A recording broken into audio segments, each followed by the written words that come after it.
Hello dear friend, how are you? বন্ধুরা, আজকের ভিডিওতে আমি আপনাদের দেখাতে চলেছি কিভাবে জিপিএস ফ্রিল্যান্সারে ডিপোজিট করবেন। বন্ধুরা, আমার স্ক্রিনে দেখতে পাচ্ছেন জিপিএস ফ্রিল্যান্সার ওয়েবসাইট, অর্থাৎ আমরা আমাদের ড্যাশবোর্ডে চলে এসেছি। এরপর দেখতে পাচ্ছেন ইনবক্স, তারপরে ডেলি আর্ন, তারপরে ওয়ালেট অপশন। এই ওয়ালেট অপশনে প্রেস করুন। এখানে প্রেস করার পর লোডিং হয়ে আমাদের সামনে এই ইন্টারফেসটি চলে আসলো। এখানে দেখতে পাচ্ছেন মেইন ব্যালেন্স $0.42, অর্থাৎ বাংলাদেশের টাকায় প্রায় 42 টাকা আমার অবশিষ্ট আছে। এখানে আর্নিং ব্যালেন্স, এখানে ডিপোজিট ব্যালেন্স। যেহেতু আমরা মেইন ব্যালেন্সে ডিপোজিট করব, তাই অ্যাড ফান্ড এর উপরে প্রেস করুন। প্রেস করার পর লোডিং হয়ে আমাদের সামনে এই ইন্টারফেসটি চলে আসলো। এখন আমরা add fund in main balance, এই যে এখানে দেখতে পাচ্ছেন অ্যাড ফান্ড এর উপরে প্রেস করুন। এখানে প্রেস করার পর লোডিং হয়ে আমাদের সামনে এই ইন্টারফেসটি চলে আসলো। এখন একটু নিচের দিকে স্ক্রল করুন। এখানে দেখতে পাচ্ছেন add fund in main balance, এই দেখতে পাচ্ছেন এখানে বিকাশ, নগদ, পারফেক্ট মানি, পেয়ার, এরকম অনেক কিছু কিন্তু এখানে দেওয়া আছে। এই যে ব্যাংক ট্রান্সফারের মাধ্যমেও আপনি ডিপোজিট করতে পারবেন। যেহেতু আমি বিকাশের মাধ্যমে ডিপোজিট করব, তাই এই যে বিকাশ অপশন এর উপরে প্রেস করুন। এখানে প্রেস করার পর নিচের দিকে অনেকগুলো অপশন চালু হবে। একটু নিচের দিকে স্ক্রল করুন। এখানে দেখতে পাচ্ছেন বিকাশ ট্রানজ্যাকশন ডিটেইলস। এখানে মিনিমাম অ্যাড অ্যামাউন্ট $1, অর্থাৎ কমপক্ষে $1, অর্থাৎ বাংলাদেশ টাকায় 100 টাকা ডিপোজিট করতে হবে। এর নিচে যদি আপনি করতে চান, অর্থাৎ 90 টাকা, 95 টাকা, 80 টাকা, 50 টাকা এরকম যদি করতে চান, তাহলে কিন্তু করতে পারবেন না। সর্বনিম্ন 100 টাকা, অর্থাৎ $1 ইনভেস্ট করতে হবে। এখানে দেখতে পাচ্ছেন সেন্ড মানি, এই নাম্বারে আমাকে ডিপোজিট করতে হবে, অর্থাৎ সেন্ড করতে হবে। এখানে সেন্ডার নাম্বার, অর্থাৎ যে নাম্বার থেকে আপনি সেন্ড করবেন সেই নাম্বার এখানে দিতে হবে। এখানে হলো ট্রানজ্যাকশন হিস্টোরি, অর্থাৎ আমরা বিকাশ থেকে যখন টাকা সেন্ড মানি করবো, তখন একটা ট্রানজ্যাকশন নাম্বার আসবে, সেই নাম্বার এখানে দিতে হবে। এরপর দেখতে পাচ্ছেন অ্যামাউন্ট, এখানে টাকার পরিমাণ বসাতে হবে। এখানে বাংলাদেশের টাকা অটোমেটিক্যালি শো আপ করবে। এরপর সাবমিট পেমেন্ট, এখানে ক্লিক করার পরে আমাদের কাজটা সম্পূর্ণ হবে। বন্ধুরা, মূল কাজ শুরু করার আগে আপনাদের কাছে রিকোয়েস্ট, আপনি যদি আমাদের চ্যানেলে নতুন দর্শক হয়ে থাকেন, তাহলে চ্যানেলটি সাবস্ক্রাইব করে বেল বাটন অল করে দিন। আর যদি অলরেডি করে থাকেন তো ধন্যবাদ। বন্ধুরা, এখানে দেখতে পাচ্ছেন সেন্ডার নাম্বার, আমি যে নাম্বার থেকে বিকাশ সেন্ড মানি করেছি সেই নাম্বার এখানে দিতে হবে। তো আমি এই নাম্বার থেকে সেন্ড মানি করেছি। এখানে দেখতে পাচ্ছেন ট্রানজ্যাকশন আইডি, অর্থাৎ বিকাশ থেকে যে ট্রানজ্যাকশন আইডিটা আমরা পেয়েছি সেই ট্রানজ্যাকশন আইডি এখানে দিলাম। কিভাবে বিকাশ থেকে সেন্ড মানি করতে হয় এই বিষয়ে অলরেডি একটি ভিডিও আমাদের চ্যানেলে দেওয়া আছে। সেই ভিডিওর লিঙ্ক এই ভিডিওর ডিসক্রিপশন বক্সে দেওয়া থাকবে, আপনি চাইলে সেখান থেকে দেখে নিতে পারেন। এখানে দেখতে পাচ্ছেন অ্যামাউন্ট, অর্থাৎ আপনার টাকার পরিমাণ বসাতে হবে। যে উপরে এবং নিচে দুইটা আইকন দেখতে পাচ্ছেন, এখানে ক্লিক করলে কিন্তু টাকা বেড়ে যাবে এরকম, অথবা আপনি এখানে ম্যানুয়ালি লিখেও দিতে পারেন। তো আমি দিয়েছি $200, অর্থাৎ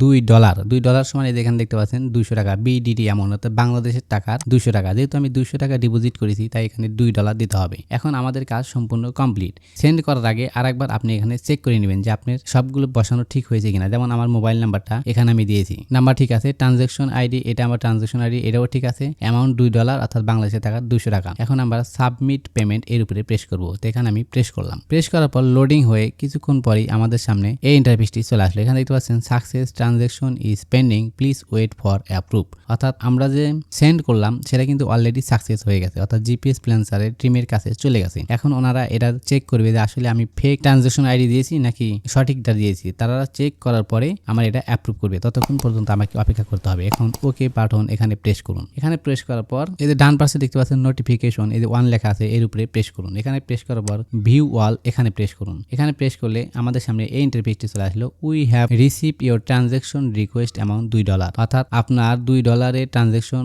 অনুরোধটা রিসিভ করেছে, অর্থাৎ আমরা যে $2 যে ট্রানজ্যাকশন রিকোয়েস্ট পাঠাচ্ছি সেটা কিন্তু ওনারা রিসিভ করেছে। এরপরে এখানে কথাটা লেখা আছে, অর্থাৎ তারা কিছুক্ষণ পরে আমাদের মেইন ব্যালেন্স এটা যোগ করে দিবে। তো আমরা এখন ব্যালেন্স চেক করবো যে আসলে যোগ হয়েছে কি না। এখানে টাইম দেখেন 5:06, অর্থাৎ 5:06 আমরা কাজটা করলাম, অথবা 5-10 মিনিটের মধ্যেই আমাদের দিয়ে দিবে। অনেক সময় 2-1 মিনিটের ভিতরেই দিয়ে দেয়। এখানে দেখতে পাচ্ছেন ওয়ালেট অপশন, এর উপরে প্রেস করুন। এখানে প্রেস করার পর এখানে দেখতে পাচ্ছেন 0.42, অর্থাৎ বাংলাদেশের টাকা 42 টাকা। এটা কিন্তু আমাদের পূর্বেই ছিল, তার মানে এখনো আমাদের মেইন টাকাটা এখানে অ্যাড হয়নি। আমরা একটু রিফ্রেশ করি।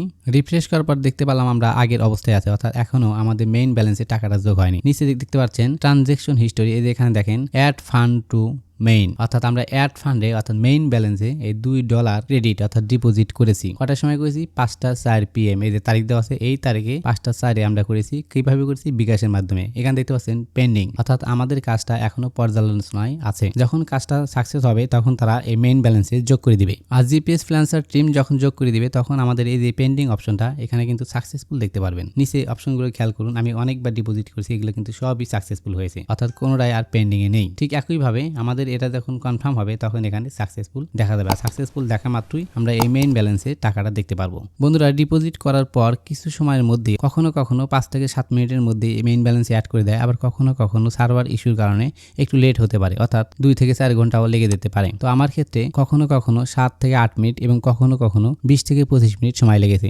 এখনকারটা ডিপেন্ড করবে জিপিএস ফ্রিল্যান্সারের টিমের উপর। তো আশা করি বুঝতে পেরেছেন কিভাবে জিপিএস ফ্রিল্যান্সারে মেইন ব্যালেন্সে টাকা ডিপোজিট করতে হয়। বন্ধুরা, পরবর্তী ভিডিওতে আমি আপনাদের দেখাবো কিভাবে আর্নিং ব্যালেন্স থেকে ডিপোজিট ব্যালেন্সে টাকা ট্রান্সফার করবেন, অর্থাৎ ডলার ট্রান্সফার করবেন। সেই ভিডিওটি দেখার আমন্ত্রণ জানিয়ে আজকে এখানেই বিদায় নিচ্ছি। ভালো থাকুন, সুস্থ থাকুন, আল্লাহ হাফেজ।